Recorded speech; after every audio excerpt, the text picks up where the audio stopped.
राजकारणामध्ये कधीच कुणाला सहज कुणाची आठवण येत नाही आणि जरी आली तरीसुद्धा व्यासपीठावरून जाहीरपणे कुणीही ती व्यक्त करत नाही। मात्र आज धनंजय मुंडेंना एका व्यक्तीची आठवण आली आणि व्यासपीठावरून त्यांनी ती बोलून सुद्धा दाखवली। तर ही आठवण कोणाची होती हे तुम्हाला समजलं असेलच, पण ती का आली, या आठवणीमागे नेमकी कशाची साठवण करण्याचा त्यांचा प्रयत्न होता, याचा सविस्तर रिपोर्ट आज रात्री 9 वाजता आपण बघणार आहोत। त्याचबरोबर आणखी एका घटकाची आज सगळेच आठवण काढतायत आणि तो घटक म्हणजे मराठी माणूस। तर मराठी माणसासाठी ही शेवटची संधी आहे असं राज ठाकरे म्हणत आहेत।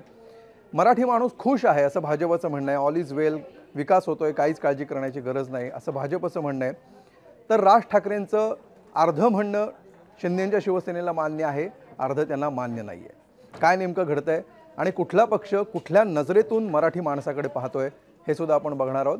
आणि दिवसभरातल्या इतर सर्व महत्त्वाच्या बातम्यांचा राजकीय आढावा नक्की पहा राजकीय शोले आज रात्री 9 वाजता एबीपी माझा।